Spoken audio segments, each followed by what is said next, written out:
Welcome to NGH Today, your home for clear, credible and timely news from Ghana. Each year on March 6th, Ghana celebrates its independence, a moment that reshaped not only the country's destiny, but also the political future of an entire continent. On that historic day in 1957, under the leadership of Kwame Nkrumah, Ghana became the first sub-Saharan African nation to gain independence from colonial rule. It was a defining moment that inspired liberation movements across Africa and ignited hope for self-determination across the continent. Nearly 7 decades later, Ghana's Independence Day provides an opportunity not only to celebrate freedom, but also to reflect on the nation's journey, its achievements, its struggles, and the road that still lies ahead. In the early years after independence, Ghana set out with bold ambition. The young nation invested heavily in infrastructure, education, and industrial development. One of the most iconic projects of that era was the construction of the Akosombo Dam, which harnessed the power of the Volta River and created Lake Volta, one of the largest artificial lakes in the world. Projects such as these symbolized a country determined to chart its own economic and industrial future. Yet the decades that followed independence were not without challenges.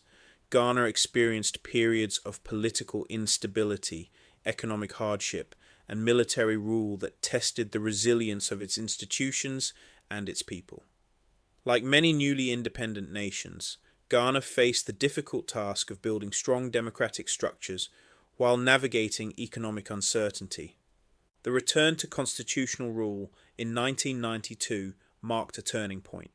Since then, Ghana has steadily strengthened its democratic institutions, earning a reputation as one of Africa's most stable democracies. Peaceful transfers of power between political parties have become a hallmark of Ghana's political system, reinforcing the country's standing as an example of democratic progress in West Africa. Economically, Ghana has also evolved. While cocoa and gold have long been the backbone of the national economy, the country has gradually diversified its economic base. The discovery of offshore oil in 2007 introduced a new energy sector, while expanding industries in finance, telecommunications, and technology have reshaped the economic landscape in cities such as Accra and Kumasi. Equally important is Ghana's cultural and intellectual influence. The country has long served as a center of Pan-African thought and a symbol of African identity and resilience.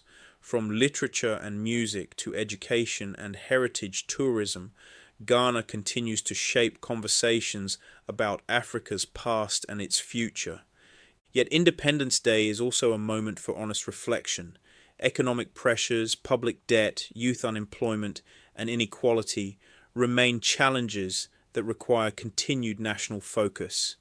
The promise of independence, prosperity, opportunity, and dignity for all remains a goal that every generation must continue to pursue. Still, Ghana's story since 1957 is one of resilience and progress. The determination that drove the independence movement remains alive in the aspirations of a new generation of Ghanaians determined to shape the country's future. As the red, gold, and green flag rises once again, it stands as a powerful reminder of a journey that began with courage and continues with hope. Ghana's independence was only the beginning. The next chapter of the nation's story is still being written. For trusted analysis beyond the headlines, subscribe, like, share, and follow NGH Today. Ghana first, Africa always.